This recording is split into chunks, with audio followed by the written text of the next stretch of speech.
వి gold trusted gold buyers మీరు తాకట్టు పెట్టిన బంగారాన్ని విడిపించి ఈ రోజు ఉన్న మార్కెట్ ధరకు కొనబడను 7771077720. సార్ ఈ మధ్య ఒకటి వచ్చింది సార్ మార్కెట్లోకి, బహుశా మీరు చేశారు షార్ట్స్లో. కోడిగుడ్డు తింటే కూడా క్యాన్సర్ వస్తుంది, కోడిగుడ్లో కూడా చాలా యాంటీబయాటిక్స్ ఇవన్నీ వస్తున్నాయని ఈ మధ్య బాగా వైరల్ అయింది ఒక వీడియో. లేదు సార్, నేను దానికి లేదు సార్. అదేంటంటే ఇప్పుడు కొన్ని ఏదో ఒక కంపెనీ ఎగ్స్ ఇక్కడ ఉన్నట్టున్నారు, ఒక ఎగ్ ఫామ్ కోళ్ళ ఫామ్ హౌస్లో. ఆ ఫామ్స్లో ఏదైనా యాంటీబయాటిక్ వాడారు అక్కడ. ఆ యాంటీబయాటిక్ ట్రేసెస్ చాలా తక్కువ మోతాదులో ఎగ్లోకి వచ్చాయి. అది రాగానే ఇమ్మీడియట్గా దాన్ని పాపులరైజ్ చేయటం, ఈ ఎగ్ ఈ నైట్రోఫ్యూరాన్స్ ఎక్కువ క్వాంటిటీలో ఉన్నట్టయితే క్యాన్సర్ వచ్చేస్తుందని భయపెట్టడం జరుగుతుందండి. అతి చిన్న క్వాంటిటీస్లో నైట్రోఫ్యూరాన్ దాంట్లో కనుక్కున్నారు. అది ఏ రకంగా ఎవరికి హాని చేయదు. ఈ నైట్రోఫ్యూరాన్స్ అత్యధిక మోతాదులో తరచూ తిన్నట్టయితే చాలా కొన్ని ఎలుకల్లోనూ వీళ్ళలోనూ గినీపిక్స్లోనూ క్యాన్సర్ వచ్చిన దాఖలాలు ఉన్నాయని ల్యాబొరేటరీ డేటానే కాబట్టి ఇది లేదు. సో అసలు దాని గురించి ఆందోళన పడాల్సిన అవసరమే లేదండి. అది ఏ రకంగానూ క్యాన్సర్ కారకాలు కాదు. ఎగ్ అనేది ఒక పూర్తి ఆహారం అండి. ప్రతి నార్మల్ ఇండివిజువల్కి అలాగే పేషెంట్స్ కూడా, రోగులు కూడా పూర్తి ఆహారం అండి. అన్ని రకాలుగా అత్యంత మేలైన ఆహారం.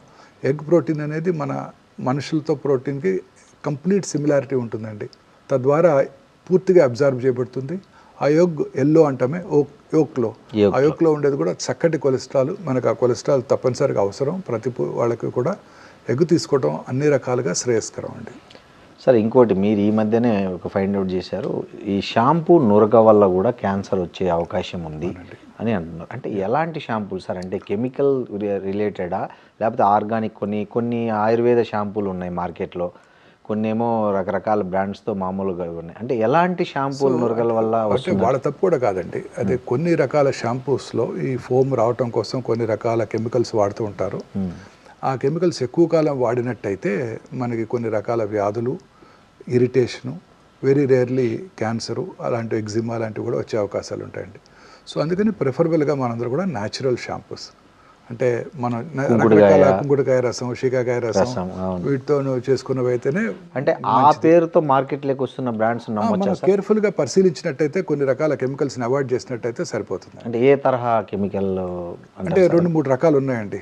పిహెచ్ఎస్ అని, థాలేట్స్ అని, వీటిని అవాయిడ్ చేస్తే సరిపోతుందండి. ఓకే సార్, ఈ మధ్య మీ అబ్జర్వేషన్ ప్రకారం మన రాష్ట్రాల్లో, తెలుగు రాష్ట్రాల్లో క్యాన్సర్ పేషెంట్లు విపరీతంగా పెరుగుతున్నారు. అది ప్రపంచమంతా అదే, ప్రపంచమంతా ఉంది. అంటే దానికి బేసిక్ రీజన్ ఏమంటారు సార్? ఐ మీన్ ఇంకా చాలా తక్కువ అండి మనం చూసేది. మన అంటే బయటపడలేదు కావచ్చు, బహుశా అండర్ రిపోర్టెడ్ చూసినా కూడా తెలియదు, చెప్పట్లేదు ఎవరు. అవును. ఇప్పుడు cancer is not a notifiable, ఒకప్పుడు ఎయిడ్స్ అట్లా ఉండేది, నాట్ ఏ నోటిఫైబుల్ డిసీజ్ కదండి. అందుకని చెప్పట్లేదు. క్యాన్సర్ ఇప్పుడు మనం వాళ్ళ ఒక పేషెంట్ వచ్చారంటే క్యాన్సర్కి మంచి ట్రీట్మెంట్ ఇస్తే సరిపోతుంది. నేను ఎవరికి నోటిఫై చేయాల్సిన అవసరం లేదు. అవును. అదే కరోనా వచ్చిందంటే ఇప్పటికీ కూడా నోటిఫై చేయాలి మనం. అవును. అలానే cancer is not a notifiable disease అండి. అందుకని అండర్ రిపోర్టెడ్. భారతదేశంలో 1.54 బిలియన్ పాపులేషన్లో ప్రభుత్వం వారు ఎస్టిమేట్ చేసింది 1.5 మిలియన్ క్యాన్సర్ పేషెంట్స్, కొత్త కేసులు. చైనా కూడా ఈక్వల్లీ పాపులేటెడ్ కంట్రీయే కదండి, 1.53-52 బిలియన్స్. అక్కడ 4.5 మిలియన్ కేసెస్, అంటే మనకు 3 రెట్లు ఎక్కువ. అంటే మీరు అండర్ రిపోర్ట్ కేసులు ఉంటాయి, చైనీస్ మనకన్నా మంచి హెల్దీ డైట్ తింటారు, చాలా న్యూట్రిషన్, ఆయిల్ కూడా తక్కువ తింటారు, బాగా తక్కువ తింటారు, అన్ని చక్కటి ఆహారం, చక్కటి ఎక్సర్సైజ్, ఫిట్గా ఉంటారు. అవును. మన దేశంలో ఎంత తక్కువ ఉందంటే ఎవరు నమ్మగలమండి, ఎక్కువ ఉంటుంది. అవును సార్. సో ఈ క్యాన్సర్ ఇన్సిడెంట్స్ పెరగడానికి రకరకాల కారణాలు ఉన్నాయండి. అందులో ముఖ్యమైనది ఏజింగ్. ఓకే. ఇంతకుముందు కరోనా వచ్చి చనిపోయేవారు, ప్లేగ్ వచ్చి చనిపోయేవారు, infectious diseases చనిపోయేవారు, coronary artery డిసీజ్తో చనిపోయేవారు.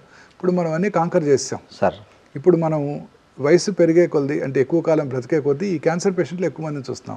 Correct. Age ద్వారా కూడా క్యాన్సర్ వస్తుంది. వయసు పెరిగే కొద్ది జనరల్గా మీరు అన్నారు ఇందాక, అంటే ప్రతి ఒక్కరూ క్యాన్సర్ పరీక్షలు చేయించుకోవాలి తప్పనిసరిగా. అంటే ఏ ఏజ్ నుంచి ఎవరి ఇయర్ చేయించుకుంటే బెటర్ అంటారు సార్ మీరు? అంటే కొన్ని రకాల క్యాన్సర్స్, ఉదాహరణకి స్త్రీలు 40 ఏళ్ళు వచ్చాక రిస్క్ ఫ్యాక్టర్స్ లేనప్పటికీ కూడా ప్రతి 2 నుంచి 3 సంవత్సరాలకు ఒకసారి మ్యామోగ్రఫీ పరీక్ష, సంవత్సరానికి ఒకసారి వారి లేడీ డాక్టర్తో చిన్న పరీక్ష, గైనకలాజికల్ టెస్టింగు, అవసరమైతే ప్యాప్స్మియర్ టెస్టు. పురుషులు 50 దాటాక సంవత్సరానికి ఒకసారి పిఎస్ఏ టెస్టింగు. స్త్రీలు 50 దాటాక ప్రతి సంవత్సరం మ్యామోగ్రఫీ పరీక్ష 65 ఏళ్ళు వచ్చే వరకు రెగ్యులర్గా చేయించుకోవాల్సి ఉంటుందండి. సార్ ఈ మార్కెట్లో ముఖ్యంగా ఆడపిల్లలకు సర్టన్ ఏజ్ లోపల మూడు సార్లు ఒక వ్యాక్సిన్ వేయించుకుంటే క్యాన్సర్ రాదనేది ఒకటి ఉంది. దాని మీద చాలామంది పాజిటివ్గా మాట్లాడుతున్నారు, కొంతమంది నెగిటివ్గా మాట్లాడుతున్నారు. సో ఫ్యాక్ట్ ఏంటి సార్? అంటే ఫ్యాక్ట్ ఏంటంటే అది హ్యూమన్ ప్యాపిలోమేటస్ వైరస్ ఇన్ఫెక్షన్ వల్ల గర్భసంచి ముఖద్వార క్యాన్సర్ వస్తుందని సైంటిస్టులు గట్టిగా ప్రూవ్ చేయడం జరిగింది. సో ఆ హెచ్పివి వైరస్కి వ్యాక్సిన్ కనుక్కున్నారండి. ఆ హెచ్పివి వైరస్ స్త్రీలలోని ఆ సర్వైకల్ ఎపిథీలియం లోపలికి వెళ్ళిపోయి ఇమ్యూన్ మెకానిజమ్స్కి దొరకకుండా ఆ ఎపిథీలియంలోనే ఉంటుందండి. ఇమ్యూన్ మెకానిజమ్స్కి దొరకదు. ఇప్పుడు ఉదాహరణకి కరోనా ఇన్ఫెక్షన్ వచ్చిందంటే యాంటీబాడీస్ ప్రొడ్యూస్ అవుతాయి, నెక్స్ట్ టైం కరోనా వచ్చినప్పుడు మనకు కాపాడుతుంది అది. ఇది అలా కాదు. ఈ వైరస్ చాలా స్మార్ట్ వైరస్, ఇంటెలిజెంట్ వైరస్. అది సర్వైకల్ అంటే గర్భసంచి ముఖద్వార ఎపిథీలియం లోపలే ఉంటుందండి. బయట ఉండే బ్లడ్లోకి రాదు కాబట్టి ఇమ్యూన్ మెకానిజమ్స్కి దొరకదు కాబట్టి దానికి యాంటీబాడీస్ డెవలప్ అవ్వవు. ఓకే. సో అందువల్ల రిపీటెడ్ వైరల్ ఇన్ఫెక్షన్ వల్ల ఈ క్యాన్సర్ వస్తుంది. ఓకే. సో ఇప్పుడు సైంటిస్టులు దానికి వ్యాక్సిన్ కనుక్కున్నారు. ఆ వ్యాక్సిన్ ఇచ్చినట్టయితే వాళ్ళలో యాంటీబాడీ టైటర్ పెరుగుతుంది. తద్వారా ఆ వైరస్ని నెక్స్ట్ టైం ఆ వైరల్ ఇన్ఫెక్షన్ వచ్చినప్పుడు దాన్ని కంట్రోల్ చేస్తుంది. సో తద్వారా క్యాన్సర్ రాకుండా చేసుకోవచ్చు. ఓకే. ప్రైమరీ ప్రివెన్షన్ చాలా బెటర్ టు పిల్లలకి వేయించడం అనేది ఖచ్చితంగా. నుంచి 14 ఏళ్ల మధ్యలో 2 డోసుల వ్యాక్సిన్ కనుక తీసుకున్నట్టయితే ఎప్పటికీ కూడా వారికి జీవితంలో ఈ క్యాన్సర్ వచ్చే అవకాశమే లేదండి. ఒకవేళ ఏజ్ దాటిపోయిన పిల్లలకి వేస్తే ఉపయోగం వేసుకోవచ్చండి. తర్వాత కూడా పెళ్లి కాకముందు వరకు కూడా 3 డోసులు తీసుకోవాల్సి ఉంటుంది. పెళ్ళైన తర్వాత కూడా తీసుకోవచ్చు. ముందుగా ఒకసారి పరీక్ష చేయించుకొని 1 సంవత్సరం పాటు ప్రెగ్నెన్సీ రాకుండా చూసుకున్నట్టయితే ఖచ్చితంగా వాళ్ళు కూడా వ్యాక్సిన్ తీసుకుంటే మంచిదండి. ప్రభుత్వం వారు ఇప్పుడు ఫ్రీగా ఈ సంవత్సరం నుంచి చిన్నపిల్లలందరికీ వ్యాక్సిన్ అందజేయబోతున్నారు. ఓ గ్రేట్ సార్. మొన్న ఈ మధ్య బడ్జెట్లో మన finance minister Mrs Nirmala Sitharaman తెలియజేయడం జరిగింది. సార్ ఒక మనిషికి క్యాన్సర్ ఉందని ఒక ప్రైమరీ సిమ్టమ్ ఏమన్నా తెలుసుకోవచ్చా sir? I mean without any అంటే ప్రాపర్గా కాకుండా ఇప్పుడు జ్వరం వచ్చే ముందు ఎలా ఒళ్ళు నొప్పులు, దగ్గు, కొంచెం నీరసం ఎట్లా వస్తుందో. Cancer is a silent killer అండి. ఎటువంటి సిమ్టమ్స్ లేకుండా మేనిఫెస్ట్ చేస్తుంది. ఓకే. ఉదాహరణకు నోట్లో ఒక అల్సర్ ఉంటుంది. అల్సర్ క్రమం తప్పకుండా పెరుగుతూ ఉంటుంది కానీ నొప్పి కలిగించదు. చిన్న అల్సర్ ఉంటుంది తగ్గుతుంది లేని అశ్రద్ధ చేస్తారే తప్ప మళ్ళీ ఆ ఫియర్ ఆఫ్ ఫైండింగ్ అవుట్ వల్ల భయపడే డాక్టర్ దగ్గరికి వెళ్లకుండా తిరుగుతూ ఉంటారు. తగ్గిపోద్దులే అనుకుంటా అలా అశ్రద్ధ చేస్తుంటారు. సో అలాగే అనేక రకాల సిమ్టమ్స్, కొంచెం హెడేకు, ఉదాహరణకి బ్రెయిన్ ట్యూమర్తో స్టార్ట్ చేద్దాం. హెడేక్ రావటం, మైల్డ్ హెడేక్, కంటి చూపు వలన హెడేక్ వచ్చింది అనుకుంటారే తప్ప ఈ బ్రెయిన్ ట్యూమర్ వల్ల వచ్చిందని అనుకోరు. అలా క్రమం తప్పకుండా హెడేక్ పెరుగుతూ ఉంటుంది. ఆ తర్వాత వామిటింగ్స్ రావటం, తల తిరగటం, కొంచెం డ్రౌజీగా అయిన తర్వాతనే డాక్టర్ దగ్గరికి వెళ్ళటం జరుగుతూ ఉంటుంది. అలాగే ఓరల్ క్యాన్సర్స్ చాలా కామన్ క్యాన్సర్. ముఖ్యంగా భారతదేశంలోని సదర్న్ ఏరియాస్లోని పురుషుల్లో ఇది చాలా కామన్ క్యాన్సర్ అండి. చిన్న నోట్లో చిన్న అల్సర్ రావటం, అది క్రమం తప్పకుండా పెరుగుతూ ఉంటాం. నొప్పి ఉండదు కాబట్టి అశ్రద్ధ చేస్తారు. అల్సర్ నుంచి బ్లడ్ కూడా వస్తుంటుంది, ఆయన కూడా అశ్రద్ధ చేస్తుంటారు. కొన్నిసార్లు బోన్ కూడా తినేస్తుంది, అప్పుడు వస్తారు డాక్టర్ దగ్గరికి. అలాగే నోట్లో కానీ నాలుక మీద కానివ్వండి ఎరుపు తెలుపు మిళితమైన ప్యాచెస్ ఉంటాయి. ఏ రకమైన సిమ్టమ్స్ కలిగించవు, అందుకని అందరూ దాన్ని అశ్రద్ధ చేస్తుంటారు. సో హోర్స్నెస్ ఆఫ్ వాయిస్, గొంతు బొంగురు పోవటం, మింగడానికి ఇబ్బందిగా ఉండటం, మింగినప్పుడు గొంతులో ఏదైనా ఒక ఫారిన్ బాడీ ఉన్నట్టు ఫీలింగ్ రావటం, వెయిట్ తగ్గిపోవటం, ఇవన్నీ కూడా అన్నవాహిక క్యాన్సరు, అప్పర్ ఫ్యారింజియల్ క్యాన్సర్ లక్షణాలు. ఇక లంగ్ క్యాన్సర్ లక్షణాలు కూడా చాలా సింపుల్గా ఉంటాయండి. మానని దగ్గు, స్మోకర్స్ అందరికీ ఉంటుంది స్మోకర్స్ కాఫ్. అందరూ దాన్ని అశ్రద్ధ చేస్తూ ఉంటారు స్మోకర్స్ కాఫ్ అని. మానని దగ్గు లాస్ట్ ఇయర్ కూడా వచ్చింది, అప్పుడు వెళ్ళి చూపించుకున్నాను, సిటీ స్కాన్ కూడా చేయించుకున్నాను, ఏమీ లేదన్నారు. ఈ సంవత్సరం కూడా అదే ఉంటుందిలే అని అశ్రద్ధ చేస్తుంటారు. దగ్గినప్పుడు వచ్చే ఫ్లెమ్లో రక్తం పట్టడం, లో గ్రేడ్ ఫీవర్ ఉండటం, లో గ్రేడ్ చెస్ట్ పెయిన్ ఉండటం, వెయిట్ తగ్గిపోవటం, ఇవన్నీ కూడాను ఈ లంగ్ క్యాన్సర్ లక్షణాలు. వీటిని కూడా అందరూ అశ్రద్ధ చేస్తుంటారు. ఇక దక్షిణ భారతదేశంలో పురుషుల్లో అత్యధికంగా కనబడే క్యాన్సర్లో ఈ స్టమక్ క్యాన్సర్, జీర్ణాశయ క్యాన్సర్ ఒకటండి. దీనికి కూడా పెద్దగా సిమ్టమ్స్ ఏ ఉండవు. కొంచెం ఫుడ్ తిన్నా పొట్ట ఫుల్ అయినట్టు ఉండటం, గ్యాస్ పట్టేసినట్టు ఉండటం, తేన్పులు రావటం, వామిటింగ్ రావటం, వామిటస్లో బ్లడ్ రావటం, ఇవన్నీ కూడా వెయిట్ తగ్గిపోవటం, గ్యాస్ట్రిక్ క్యాన్సర్ లక్షణాలు. అర్లీ స్టేజ్లో అందరూ కూడా దీన్ని అశ్రద్ధ చేస్తుంటారు. నాకు గ్యాస్ ఉంది అనుకుంటారే తప్ప వెళ్ళి చెక్ చేసుకుందాం, ఎండోస్కోపీ చేసుకుందాం అని ఒకసారి కూడా ఎవరు అనుకోరనమాట. ఇలా అలాగే మలమూత్ర విసర్జన అలవాట్లో మార్పు రావటం, మోషన్లో బ్లడ్ పట్టడం. మోషన్లో బ్లడ్ పెడితే ఫస్ట్ నాకు పైల్స్ ఉన్నాయి, లాస్ట్ ఇయర్ కూడా ఉంది, అంత ముందు ఇయర్ కూడా ఉంది. అప్పుడు డాక్టర్ దగ్గరికి వెళ్ళాను, మెడిసిన్స్ తిన్నాము, డిసెంట్రీ ఉంది, బావర్చీలో తిన్నాను, ఇలా అనుకుంటూ ఉంటారు తప్ప చికెన్ తిన్నాను బ్లడ్ వచ్చింది, వేడి చేసింది, ఇలాంటి వెరీ ట్రూ ఇలా అనుకుంటారే తప్ప వెళ్ళి చెక్ చేయించుకోరు. తద్వారా అనేక రకాలైన క్యాన్సర్స్ లేట్ స్టేజెస్లోనే కనబడుతున్నాయండి. సార్ ఇంకోటి సార్, అంటే నేను చాలా కామన్ ఒక కామెంటు చాలామందిలో, అన్ని అలవాట్లు మందు కొట్టి సిగరెట్ తాగి గుట్కాలు వేసుకొని పాన్లు వేసుకునే వాళ్ళు బాగా హెల్తీగా ఉంటున్నారు. చాలామంది మంచిగా రోజు ఎక్సర్సైజ్ చేసి మంచి ఫుడ్ తీసుకొని మంచి క్వాలిటీ ఫుడ్ మెయింటైన్ చేసి హెల్త్ మెయింటైన్ చేసి వీళ్ళు క్యాన్సర్ డిటెక్ట్ అవుతుంది. ఇది ఏంది అనేది కొంచెం చాలా మందిలో ఉండే ఒక కామన్ ఆర్గ్యుమెంట్ ఒకటి ఉంది సార్. అంటే ఇది అలా ఏం లేదండి. ఖచ్చితంగా స్మోక్ చేసే వాళ్ళలోనే లంగ్ క్యాన్సర్ వచ్చే అవకాశాలు ఎక్కువగా ఉంటాయి, ఓరల్ క్యాన్సర్స్ వచ్చే అవకాశాలు ఎక్కువగా ఉంటాయి. మీరు 100 మంది లంగ్ క్యాన్సర్ పేషెంట్ చూసామంటే అందులో 80 మందికి ఈ స్మోక్ చేసిన హిస్టరీ ఉంటుందండి.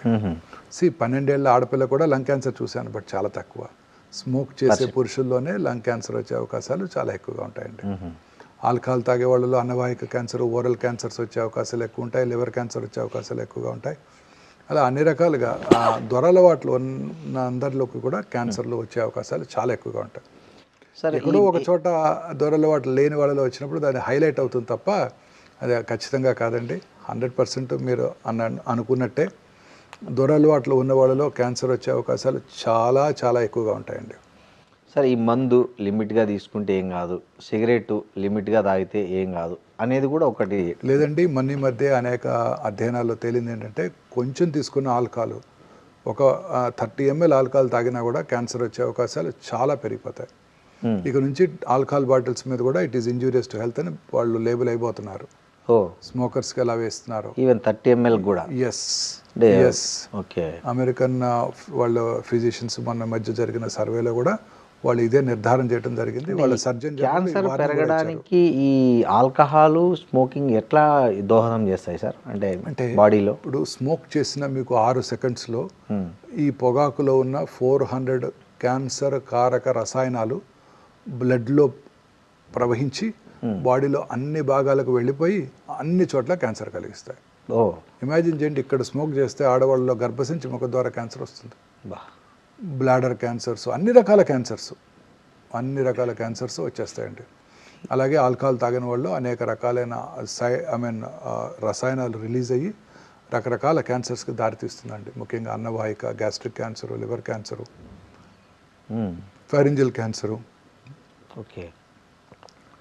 స్మోక్ చేసే వాళ్ళలో 100కి ఒక 30 మంది క్యాన్సర్ వచ్చింది అనుకున్నామండి. ఆల్కహాల్ మాత్రమే తాగే వాళ్ళు 100కి 10 మందికి వస్తుంది అనుకున్నాం. రెండు కలిపి చేస్తే 30 + 10 40 కాదండి, 70% అండి. ఓకే. దాన్ని సినర్జిస్టిక్ ఎఫెక్ట్ అంటారు.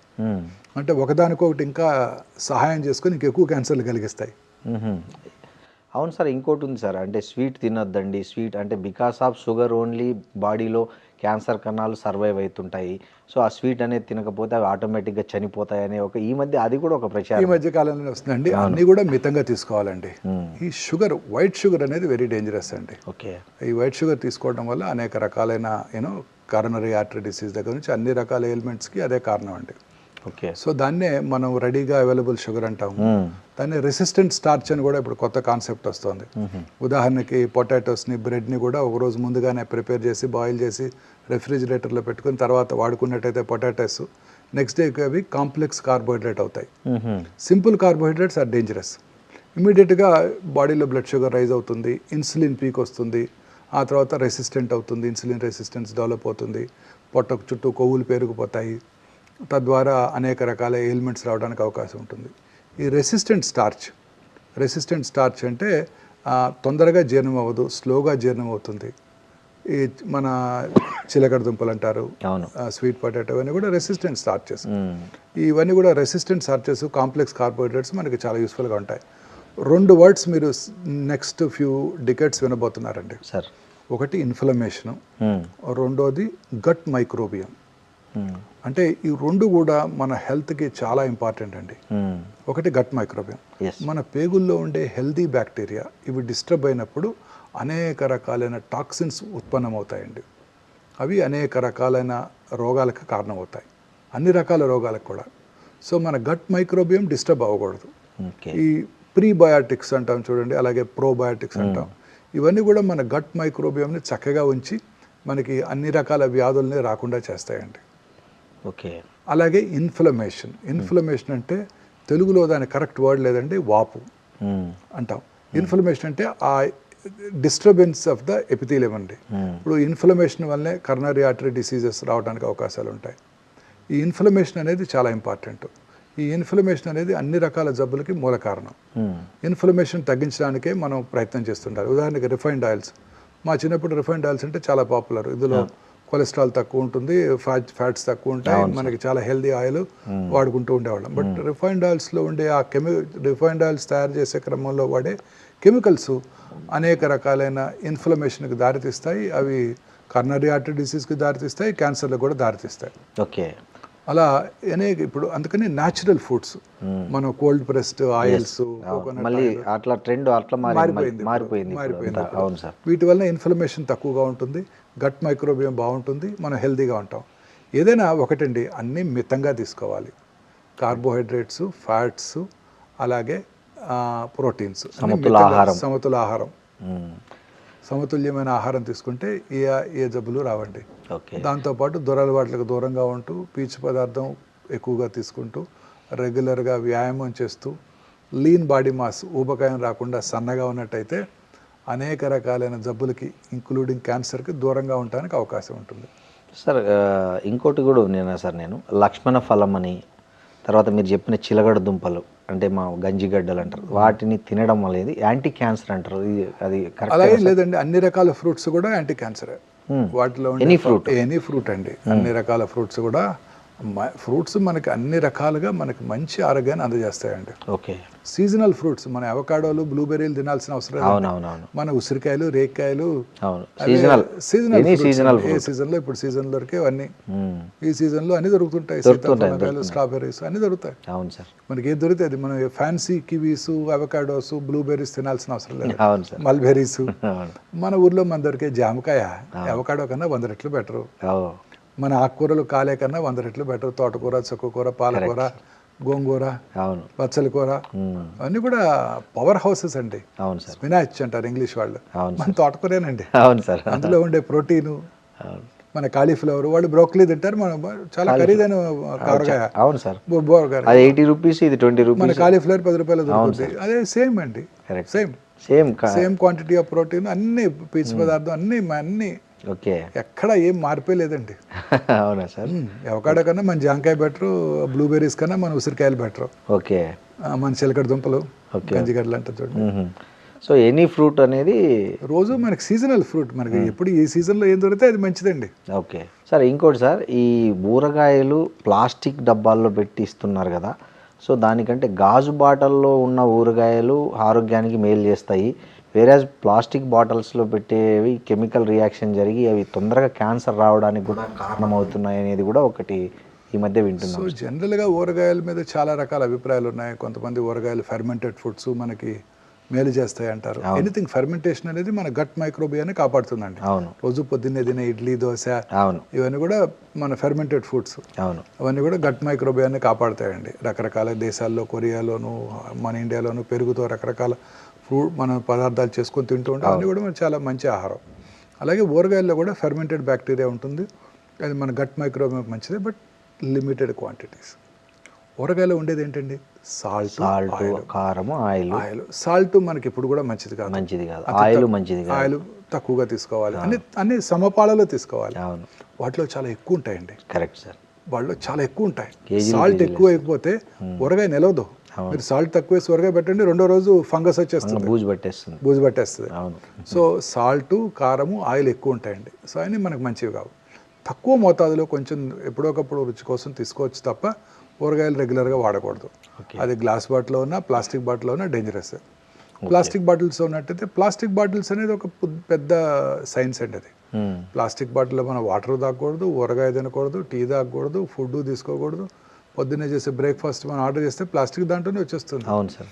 మీరు రోజు ఆర్డర్ చేస్తే వాటిని ఏమంటారు, 10 minutesలో ఫాస్ట్ ఫుడ్ డెలివరీ చేస్తుంటారు, జొమాటో. అవన్నీ కూడాను మీకు బ్లాక్ ప్లాస్టిక్, వైట్ ప్లాస్టిక్ వస్తుంటాయి.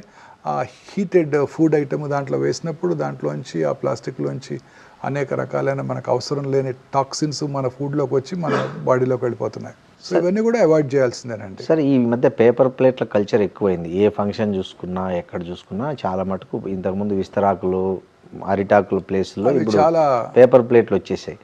సో ఈ పేపర్ ప్లేట్ల కంటే దానికి వాడే కలరు కోటింగ్ అనేది అవన్నీ కూడా చాలా డేంజరస్ అండి. మనం నేచర్తో ఫైట్ చేస్తున్నామండి. ఓకే, ప్రకృతితో మనం ఫైట్ చేస్తున్నాం. ప్రకృతితో ఫైట్ చేసినప్పుడు వచ్చేవన్నీ కూడా ఇలాంటి జబ్బులే.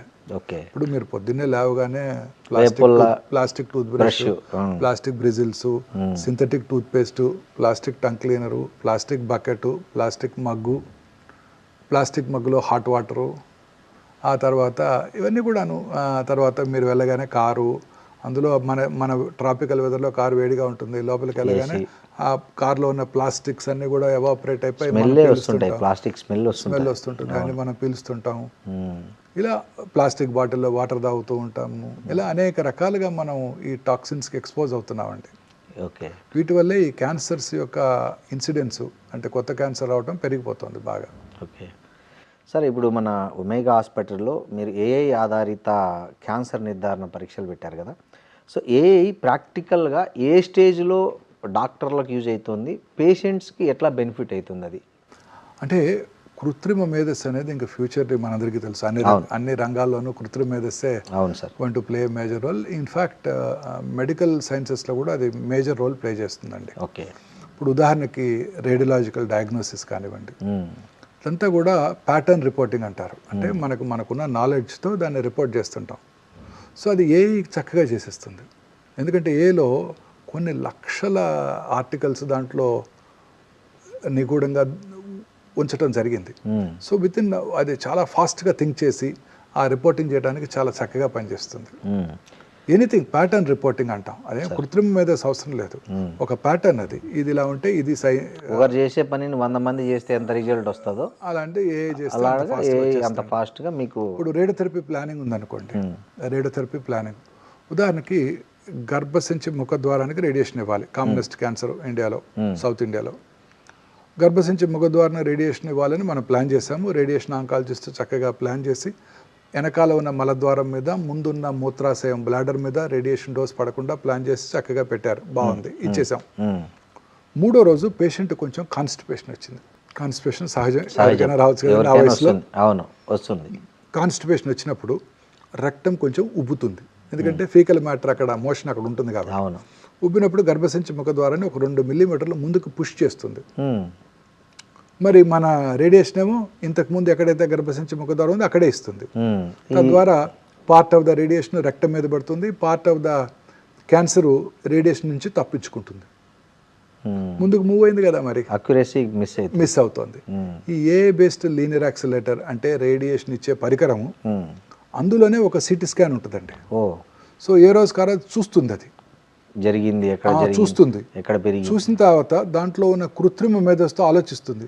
అదేమిటి, నేను డాక్టర్ గారు ప్లాన్ చేసినప్పుడు గర్భసంచి ఎక్కడ ఉంది, ఇప్పుడేంటి 2 మిల్లీమీటర్ల ముందుకు జరిగింది అని ఆలోచిస్తుంది. కొత్త లొకేషన్కి అడాప్ట్ చేసుకుంటుంది. చేసుకొని మళ్ళీ రేడియేషన్ రీప్లాన్ చేసి డెలివర్ చేసేస్తుంది 3 నిమిషాల్లో. సో గ్రేట్, చాలా ఆశ్చర్యం కదండి. చాలా అద్భుతము, ఆశ్చర్యం, సంతోషకరం. అవును. ఎందుకు, ప్రిసైజ్గా రేడియేషన్ ఇవ్వటం వల్ల రేడియేషన్ రిలేటెడ్ సైడ్ ఎఫెక్ట్స్ తగ్గిపోయాయి, క్యూర్ అయ్యే అవకాశాలు కూడా పెరిగిపోయాయి. ఇది సామాన్య మానవుడికి సాధ్యం కాదు. వాళ్ళు చూసినా మళ్ళీ రేడియేషన్ రీప్లాన్ చేయాలంటే ఒక 20 గంటలు పడుతుంది. ఈ లోపల కాన్స్టిపేషన్ తగ్గిపోతుంది, పేషెంట్ మళ్ళీ నార్మల్ అయిపోతాడు. అలాగే బ్లాడర్లో యూరిన్ నిల్వ ఉంటుంది కదా. ఒకరోజు సడన్గా ఆయన రేడియేషన్కి వచ్చినప్పుడు ఆ స్త్రీ యూరిన్కి వెళ్ళాలనిపించింది. ఈ లోపల టెక్నీషియన్ రండి మేడం వచ్చేయమండి అంటారు. ఆ 2 నిమిషాలు కదా పెట్టుకుని వెళ్దామని వెళ్తారు.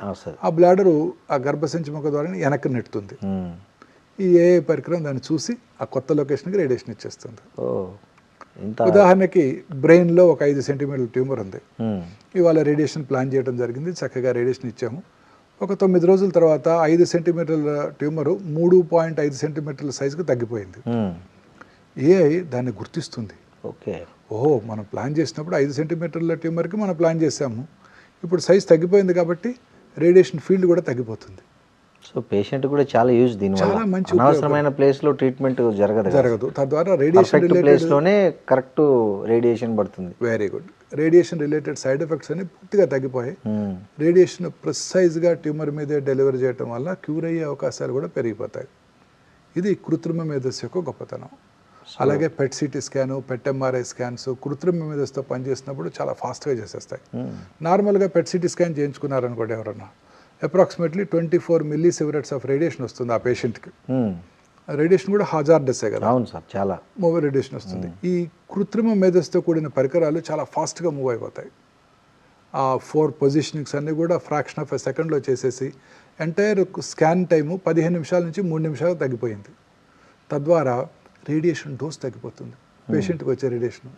సో కృత్రిమ మేధస్సుతో పనిచేసే ఈ పెట్ సిటీ స్కాన్స్ చాలా ఫాస్ట్గా మూవ్ అవటం వల్ల పేషెంట్కి వచ్చే రేడియేషన్ ఎక్స్పోజర్ బాగా తగ్గిపోతుంది. దానివల్ల సైడ్ ఎఫెక్ట్స్ కూడా చాలా తగ్గిపోతాయి. ఇలా అన్ని రకాలుగా మనకు ఉపయోగపడిపోతుందండి. పెథాలజీ, డయాగ్నోసిస్, అంతా ప్యాటర్న్ రిపోర్టింగ్. ఇప్పుడు అంతా వాటిని డిజిటలైజ్ చేస్తున్నాము. స్లైడ్స్ని డిజిటల్ పెథాలజీ ల్యాబ్లో వాటిని మనం లోడ్ చేసినప్పుడు అది చక్కగా మన సిస్టమ్ మీద ఉంటుంది. దేశంలో ఏ పెథాలజిస్ట్ కావాలని 1 సెకండ్లో ఆ స్లైడ్ చూడగలరు. యాక్సెస్ ఇస్తే సరిపోతుంది. ఇప్పుడు మీరు మూవీ యాక్సెస్ ఇచ్చినట్టు కరెక్టే. సేమ్ ఇక్కడెక్కడో హైదరాబాద్లో ఉండి అమెరికా నుంచి యాక్సెస్ ఇస్తాడు, మనం కీ కొడితే మనకు ఆ మూవీ వచ్చేస్తుంది, చూసేస్తాం. సేమ్ అలానే అక్కడ ఢిల్లీలోనో అమెరికాలో ఉన్న పెథాలజిస్ట్కి మనం ఈ వాట్సాప్ మెసేజ్ పెట్టేస్తే వాళ్ళ సిస్టంలో మన ఈ స్లైడ్ని చూసేసి మనకు ఒపీనియన్ ఇచ్చేస్తున్నారు. అలాగే ఏఐ కృత్రిమ మేధస్సు కూడా దాన్ని ఉపయోగించేసేస్తుంది. తద్వారా చాలా సులభంగా మనం రిపోర్ట్ చేయగలుగుతున్నాం.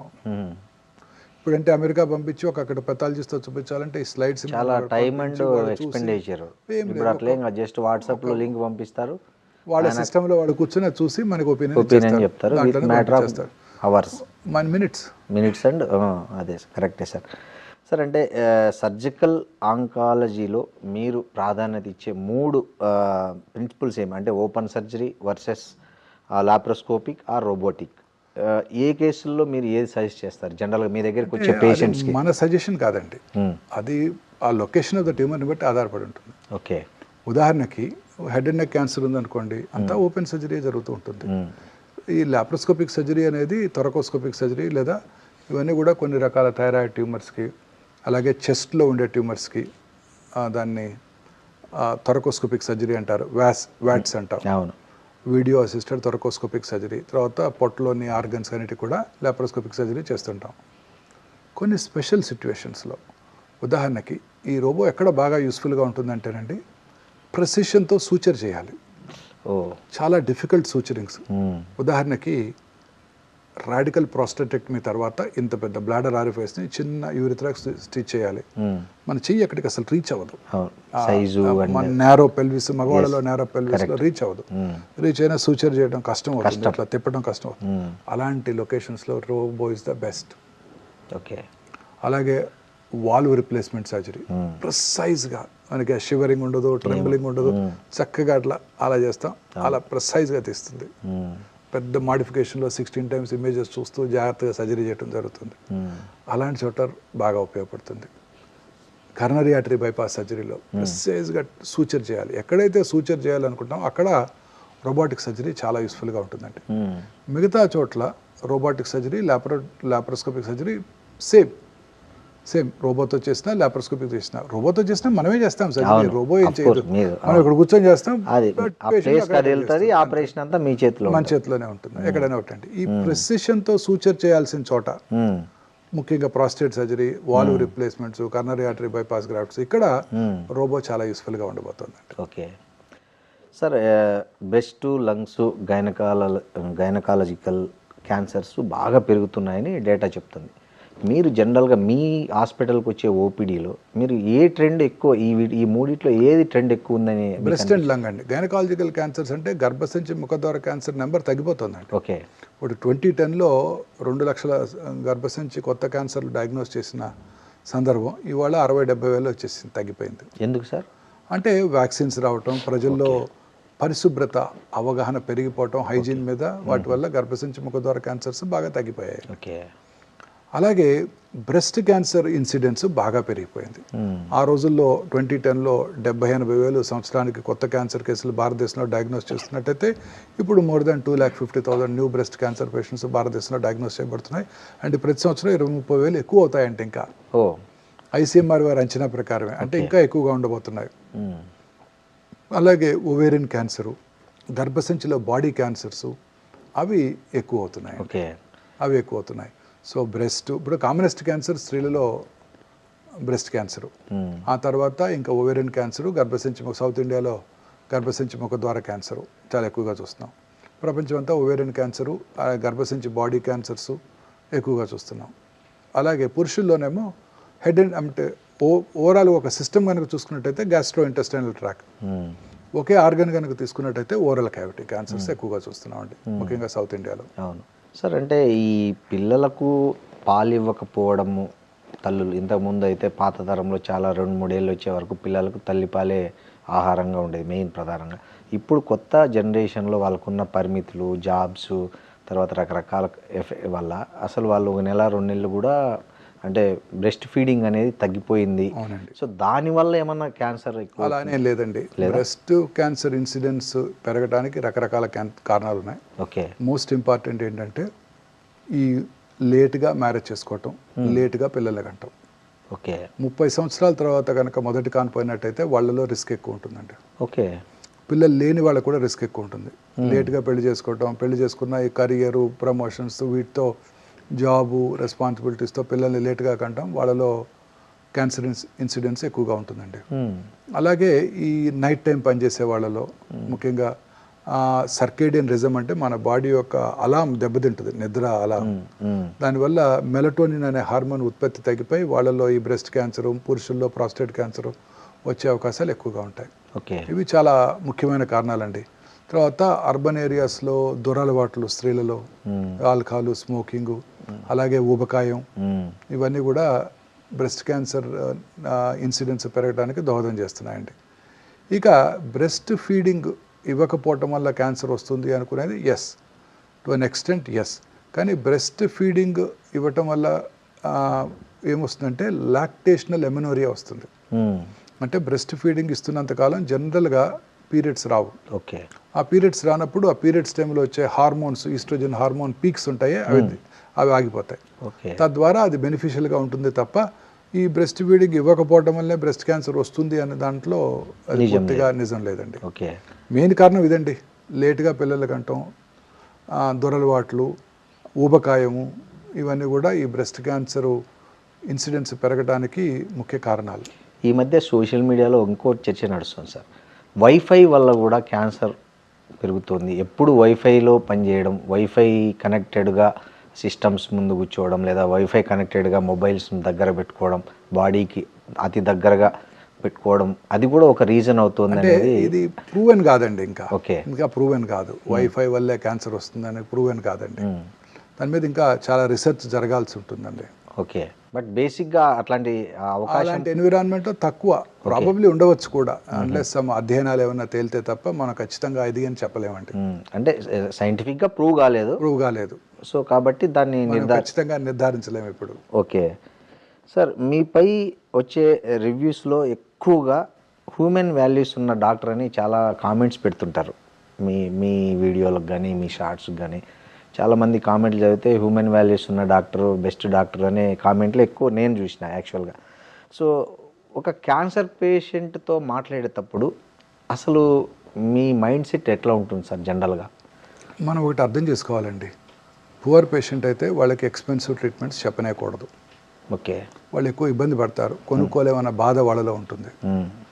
అలానే చాలా కష్టం అండి ఆంకాలజీ ప్రాక్టీస్ చేయడం, చాలా కష్టం. ఎందుకంటే ఈ ఆంకాలజీలో అనేక రకాలైన న్యూయర్ అడ్వాన్సెస్ వచ్చాయి. ఇవన్నీ కూడా చాలా ఎక్స్పెన్సివ్ అండి. ఈ ఆర్టిఫిషియల్ ఇంటెలిజెన్స్తో పనిచేసే చికిత్సా పరికరాలు చాలా ఎక్స్పెన్సివ్. మెషినే ఎక్స్పెన్సివ్, $4 million ఉంటుంది. యాన్యువల్ మెయింటెనెన్స్ కాంట్రాక్టే $750,000 ఉంటుంది. దానికి తోడు మన కస్టమ్స్ ఇప్పుడే మనం డిస్కస్ చేసాము, మెయింటెనెన్స్ కూడా జిఎస్టీ కట్టాలి, మెయింటెనెన్స్ కాంట్రాక్ట్ కూడా జిఎస్టీ కట్టాలి. సో అన్నీ కూడా ప్రొహిబిటివ్లీ ఎక్స్పెన్సివ్ అండి. ఇప్పుడు రాబోయే మందులు, వచ్చిన కొన్ని మందులు కూడా చాలా ఖర్చుతో కూడుకున్నాయండి. ఇప్పుడంతా ఫ్యూచర్ అంతా కూడా ఇమ్యూనోథెరపీ అనండి. ఇప్పుడు నేను కూడా మీకు ఇచ్చే సలహా ఏంటంటే మీరందరూ ముందు మిమ్మల్ని మీ ఫ్యామిలీకి ₹1 కోటి ఇన్సూర్ చేయించుకోండి. కారణం ఏంటంటే వచ్చే మందులన్నీ అలా ఎక్స్పెన్సివ్ ఉండబోతున్నాయి. అవన్నీ పేటెంటెడ్ మాలిక్యూల్స్, 5 లక్షలు 10 లక్షలు 20 లక్షలు అంతే పేటెంట్ లాస్ అంటారు. వాళ్ళు తప్ప ఇంకెవరు తయారు చేయకూడదు నెక్స్ట్ 10 నుంచి 15 సంవత్సరాలు. ఇందువల్ల అవి చాలా ఖర్చుతో కూడుకున్నాయి. ఇవి చెప్పడం చాలా కష్టం అండి. చెప్తే ఒక బాధ, చెప్పకపోతే ఒక బాధ. చెప్పలేదనుకోండి, ఇంట్లో పిల్లాడు ఉంటాడు, చిన్న పిల్లాడు ఎవరో ఉంటాడు, గూగుల్ చేస్తాడు, అమ్మ ఇక్కడ కొత్త మెడిసిన్ ఉంది ఇమ్యూనోథెరపీ అంటాడు, ఈ డాక్టర్కి తెలియదు చెప్పలేదు అంటాడు. వాళ్ళు అడుగుతుంటారు, చెప్పాలన్నా బాధగా ఉంటుంది. సామాన్య ప్రజలు లక్షలు పోసి కొన్ని క్యూర్ అయ్యేటట్టుంటే మనం ఎంతైనా ఖర్చు పెట్టుకోమని చెప్పొచ్చు. క్యూర్ కానీ దానికి ఇమ్యూనోథెరపీ పెట్టుకోండి, టార్గెటెడ్ థెరపీ పెట్టుకోండి. 8 నెలలు బతికేవాళ్ళు 40 నెలలు బతుకుతారు, 10 నెలలు బతికేవాళ్ళు 30 నెలలు బతుకుతారని చెప్పడం కూడా మనం చాలా కష్టంగా ఉంటుందండి. క్యాన్సర్ ప్రాక్టీసు అసలు వైద్యులు కూడా చాలా సవాలుగా మారిందండి.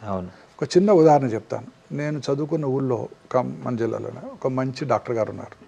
అద్భుతమైన వ్యక్తి, వైట్ ప్యాంట్ వైట్ షర్ట్ వేసుకుంటారు, జస్ట్ బల మీద కూర్చొని ప్రాక్టీస్ చేస్తారు. ఆయన ఫిలాసఫీ ఏంటంటే, నా చిన్నప్పుడు ఆయన చూశాను నేను, ఆయన ఫిలాసఫీ ఏంటంటే పేదలకు అందరికీ కూడా తక్కువ ఖర్చుతో వైద్యం చేయాలి, ఊరికే టెస్టులు రాయకూడదు. సో మనం ఇప్పుడు కాదులేండి, 4-5 ఏళ్ళ క్రితం వరుసగా 4-5 పేషెంట్లు వచ్చారు నాకు అక్కడ నుంచి, ఖమ్మం నుంచి.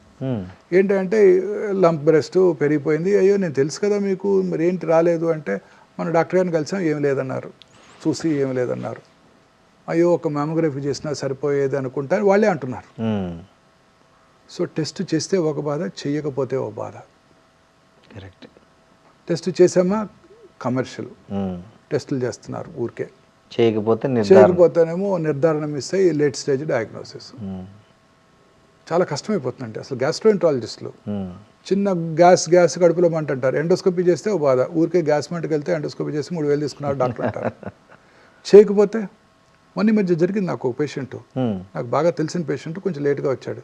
ఏంటయ్యా నేను తెలుసు కదా, ఎందుకు రాలేదు ముందంటే, ఎందుకు రాలేదు, నేను ఆ గ్యాస్ట్రోఎంట్రాలజిస్ట్ చుట్టూ తిరుగుతూనే ఉన్నాను కదా 2 నెలల నుంచి అంటున్నాడు. అతను కూడా నాకు మంచి మిత్రుడు. అతనికి ఫోన్ చేశాను, అదేంటి డాక్టర్ గారు ఇట్లా అయింది, మన తిడుతున్నాడు మిమ్మల్ని అని. తిట్టాడా, మంచిదిలే అన్నాడు. ఏమన్నా ఓపిక వచ్చేసరికి 20 మంది కూర్చొని ఉంటారు, ప్రతి వాళ్ళ కంప్లైంట్ ఇదే, గ్యాస్. అందరికీ నేను ఎండోస్కోపీ చేశాను అనుకో, పక్కా కమర్షియల్, కడుపులో మంట అంటే ఎండోస్కోపీ చేసి 3,000 తీసుకున్నాడు డాక్టర్ అంటారు. అందుకని మందులు రాసిస్తాను. మళ్ళీ రెండోసారి వస్తే మెడిసిన్స్ మార్చి మళ్ళీ రాసిస్తా. మూడోసారి వస్తే అప్పుడు నేను ఎండోస్కోపీ చేస్తా. ఆ మూడోసారికి 2 నెలలు అయిపోతుంది, 15 రోజులు, నెల రోజులు అయిపోద్ది, జబ్బు ముదిరిపోవచ్చు కూడా. సో డాక్టర్ మెడికల్ ప్రాక్టీస్ చాలా కష్టతరం అయిపోయిందండి. ఒక రకంగా టెస్ట్ రాస్తే ఒక బాధ, టెస్ట్ రాయకపోతే ఒక బాధ, స్కానింగ్ చేస్తే ఒక బాధ, చేయకపోతే ఒక బాధ, చాలా కష్టం అండి ఇప్పుడు. సార్ మీ దగ్గరికి మన తెలుగు రాష్ట్రాలతో పాటు చాలా పక్క రాష్ట్రాల వాళ్ళు కూడా చాలా సుదూర నుంచి మీ దగ్గరికి పేషెంట్లు వస్తుంటారు, చాలా రకరకాల నగరాల నుంచి రాష్ట్రాల నుంచి వస్తుంటారు కదా సార్. సో అంత దూరం నుంచి వచ్చే పేషెంట్ల కోసం మీరు ఏమన్నా ప్రత్యేకంగా, అంటే వాళ్ళ డ్యూరేషన్ తగ్గించడానికి, బాధ తగ్గించడానికి ఏమన్నా స్పెషల్గా ఏమైనా ఒక ప్రోగ్రామ్ లాంటిది ఏమైనా డిజైన్ చేశారా? లేదండి, మనకు ఖచ్చితంగా ఇక్కడ దగ్గరలో అకామిడేషన్స్ అన్నీ మనకు ఫిక్స్డ్గా ఉన్నాయి, తక్కువ ఖర్చులో బయట దొరుకుతాయి అకామిడేషన్స్. ఇప్పుడు మోస్ట్ ఆఫ్ ద చికిత్సలు వచ్చిన రోజే scanning, most of them appointment తీసుకుని వస్తారు కాబట్టి వచ్చిన రోజే స్కానింగ్ చేసేయటం, మధ్యాహ్నానికల్లా రిపోర్ట్ ఇచ్చేయటం, కానీ సర్జరీ చేయాలన్నా నెక్స్ట్ డేకి సర్జరీ చేసేయడం సరిపోతుంటుందండి. ప్రాబ్లం వల్ల ఈ రేడియేషన్ చికిత్స, ఈ రేడియేషన్ చికిత్స కూడా అనేక రకాలైన న్యూవర్ చికిత్సలు వచ్చాయండి. ఇప్పుడు సైబర్ నైఫ్ చికిత్స, ఇంతకుముందు 30-40 రోజుల్లో వచ్చే రేడియేషన్ చికిత్స ఇప్పుడు 4-5 రోజుల్లో ఇచ్చేస్తున్నాం. వాళ్ళు తొందరగా మళ్ళీ చక్కగా వాళ్ళు ఊరు వెళ్ళిపోవడానికి దూరం నుంచి వచ్చారు. మొన్న మధ్య వచ్చారు ఒక ప్యాంక్రియాటిక్ క్యాన్సర్ పేషెంట్, అక్కడ దుర్గాపూర్ స్టీల్ ప్లాంట్ అక్కడ నుంచి వచ్చారండి. ఇక్కడెక్కడికో వచ్చి ఇక్కడ ప్యాంక్రియాటిక్ క్యాన్సర్, ఇంకా ఇనాపరబుల్ డిసీజ్ అంటే చిన్న ట్యూమర్ అంటే నా దగ్గరకు వచ్చారు, చూసి ఒక వీడియో చూసి సైబర్ నైఫ్ చేయించుకుందామని చక్కగా 5 రోజుల్లో ట్రీట్మెంట్ ఇవ్వడం, చక్కగా హ్యాపీగా వెళ్ళిపోవడం జరిగిందండి. బంగ్లాదేశ్ నుంచి more than 30 మంది కార్సినోమా ప్రాస్టేట్ క్యాన్సర్ పేషెంట్లు వచ్చారండి 3-4 సంవత్సరాల్లో. చక్కగా 5 రోజుల్లోనే ఈ సైబర్ నైఫ్ చికిత్స చేయటం, వాళ్ళు చక్కగా పూర్తిగా సాటిస్ఫైడ్గా వెళ్ళిపోయారు. వాళ్ళే ఇంకో 30 మంది పేషెంట్లు పంపిస్తారు నెక్స్ట్ 2 ఏళ్లలో. అదే అంటే అంతంత దూరం నుంచి వచ్చే వాళ్ళ కోసం మీరు స్పెషల్గా చికిత్సా విధానాలతో చక్కగా చేయగలుగుతున్నాం. ఓకే సార్, ఈ మధ్య రష్యా వ్యాక్సిన్ ఒకటి బాగా ఫేమస్ అయింది, అది వస్తుంది, క్యాన్సర్ ముఖ చిత్రాన్నే మార్చేస్తుంది. రష్యా ఇండియాకంతా మొత్తం ఫ్రీ వ్యాక్సిన్ ఇస్తుందని ఒకటే చర్చ జరుగుతుంది సోషల్ మీడియాలో. మనిషి ఆశాజీవి అండి, అంతేనా? ఈ రష్యన్ ఆ వ్యాక్సిన్స్ ఏది కూడా ఇంతవరకు బయట ప్రపంచంలో దాన్ని పూర్తిగా టెస్ట్ చేయబడి ఇంతవరకు లార్జ్ పాపులేషన్స్ మీద ఇచ్చి రిజల్ట్స్ ఏమీ లేవు. ఓకే, ఓన్లీ రష్యాలో అప్రూవ్డ్ అయిన వ్యాక్సిన్ అప్రూవ్ అయిన కూడా లేదండి. వాళ్ళు ఏదో ఒక మన న్యూస్ ఐటమ్ లాగా వచ్చింది తప్ప వాళ్ళ సైంటిఫిక్ పబ్లికేషన్స్ ఏమీ చెప్పలేదు. ఓకే, ఇదేదో ఒక mRNA వ్యాక్సిన్ కోలన్ క్యాన్సర్ పేషెంట్స్లో కొంచెం యూస్ఫుల్గా ఉంటుందని వాళ్ళు ఏదో ఒక నోట్ ఇచ్చినట్టు అనేక రకాలైన స్టడీస్ చెప్తున్నాయి ఇప్పటి వరకు. అంతే తప్ప దాని మీద అధ్యయనాలు కానీ వాళ్ళు చేసిన రీసెర్చ్ పబ్లికేషన్స్ కానీ ఏమీ కూడా ఇంతవరకు పబ్లిష్ అవ్వలేదు.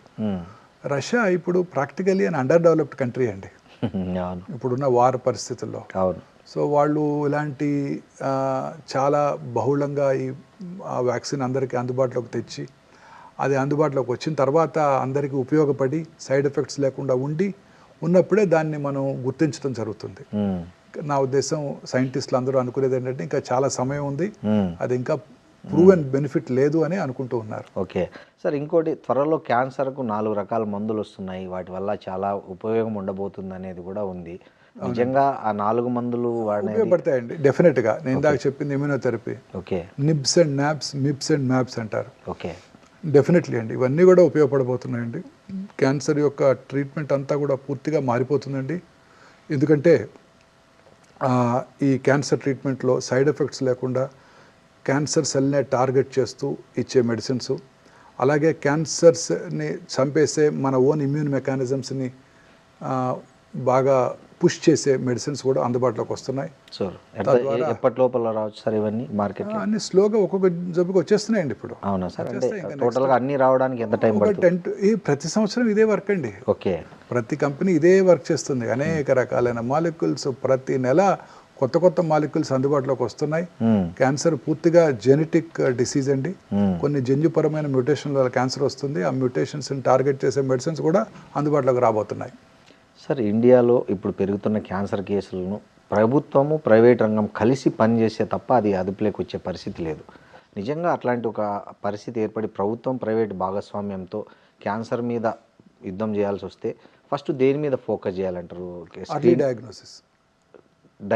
ఎర్లీ డయాగ్నోసిస్, క్యాన్సర్ని ముందుగా కనిపెట్టడం మీద ఫోకస్ చేయాలండి. ఓకే, క్యాన్సర్ని ముందుగా కనిపెడితే క్యూర్ అయిపోతాయండి ఆటోమేటిక్గా. ఓకే, ప్రజల్లో ఒక అవగాహన పెంచడం, ప్రజల్లో ముందుగా గుర్తించడానికి వాళ్ళందరికీ స్క్రీనింగ్ పద్ధతుల్ని, స్క్రీనింగ్ టెక్నిక్స్ని వాళ్ళందరికీ అందుబాటులో ఉంచడం ప్రైవేట్ హాస్పిటల్ వల్ల అయ్యే పని కాదు. ఓకే, ప్రైవేట్లో ఉన్న స్పెషలిస్టులు అలాగే ప్రభుత్వం దగ్గర ఉన్న వనరులతో ఇది ఖచ్చితంగా చేయగలమండి. ఓకే, అలా కనుక చేసినట్టయితే క్యాన్సర్ని ముందుగా గుర్తిస్తే ఏ క్యాన్సర్ అయినా క్యూర్ చేయడానికి అవకాశం ఉంటుందండి. సరే, మీకు ఈ 32 years అట్లా ఎక్స్పీరియన్స్లో మీకు ఛాలెంజింగ్గా అనిపించిన సర్జరీ ఏదైనా ఉందా సార్? ఈ మొత్తం మోర్ దెన్ ఛాలెంజింగ్ అన్ని technically not a great demanding surgeries కాదండి. ప్రాబ్లం వల్ల ఏంటంటే పేషెంట్ యొక్క జనరల్ కండిషన్ బాగోనప్పుడు వారి హార్ట్ ఎలా విత్ స్టాండ్ అవుతుందో ఈ సర్జరీ అనేదే భయం అండి. చాలాసార్లు అదే మెయిన్ ప్రాబ్లం. ఓకే, అనేక రకాల న్యూవర్ ఎక్విప్మెంట్ అందుబాటులోకి వచ్చాయి. ప్రిసైజ్గా చూస్తున్నాము, లాప్రోస్కోప్తో చేస్తున్నాము, ప్రిసైజ్గా మనం అన్ని రకాల ఎక్స్పర్టైజ్ అందుబాటులో ఉంది. ఒక సర్జరీ చేయమండి. ఇప్పుడు ప్యాంక్రియాటిక్ సర్జరీ అంటే నేను మా కొలీగ్ సర్జికల్ గ్యాస్ట్రాంటాలజిస్ట్ ఉంటాను, అలా ప్రతి సర్జరీ కూడా కలిసి చేస్తుంటాం. సో ఛాలెంజ్ అనే దానికన్నా పేషెంట్ తట్టుకుంటారా లేదా అనేదే భయం. ఓకే, ఎందుకంటే క్యాన్సర్స్ జనరల్గా ఓల్డ్ ఏజ్లోనే వస్తుంటాయి. Correct sir. సార్, మీది లాప్రోస్కోపిక్ ఆంకాలజీ మీ స్పెషలైజేషన్ సార్. సో మామూలుగా మీ గ్యాస్ట్రిక్, కొలరెక్టల్ అలాగే రీనల్ ట్యూమర్లలో లాప్రోస్కోపిక్ ఓపెన్ సర్జరీ అనే దాంట్లో మీ డెసిషన్ ఎక్కడ షార్ప్గా దేని? మోస్ట్లీ అందరికీ లాప్రోస్కోపీ సర్జరీ చేయడమే జరుగుతుంటుందండి. కొన్నిసార్లు లోపల ఏమైనా అతుక్కొని ఉన్నా, ట్యూమర్ బాగా పెద్దగా ఉండి తీయలేకపోతున్నా అలాంటప్పుడు తప్ప 90% లాప్రోస్కోపిక్ సర్జరీతోనే చేయడం జరుగుతూ ఉంటుందండి. Okay, thank you sir, thank you very much. మీ విలువైన సమయాన్ని మాకు కేటాయించినందుకు, అలాగే మా ప్రశ్నలన్నిటికీ చాలా ఓపిక్గా వివరంగా సమాధానాలు చెప్పినందుకు చాలా థ్యాంక్స్ అండి. Thank you very much. And for more videos, please subscribe to iDream. Please subscribe to iDream. Please subscribe iDream. And please subscribe to iDream. For more videos, subscribe to iDream. please like, share and subscribe to the channel. Congratulations, iDream. Subscribe to iDream. Subscribe to iDream. So subscribe to iDream Media. iDream ki iDream team andarki huge congratulations. Please subscribe iDream Media. Please subscribe to iDream. Subscribe iDream. Please subscribe to iDream. iDream అంటే నా కళల ఛానల్ను subscribe చేసుకున్న నోరు తిరుగుతలేదు, మీరైతే గంట గుర్తు కొట్టండి. For more such videos, please subscribe to iDream. Subscribe to iDream. Please subscribe to iDream. Please subscribe iDream Media. Please do subscribe to iDream. Please subscribe to iDream Media. For best entertainment and information, please subscribe iDream. And don't forget to subscribe to iDream.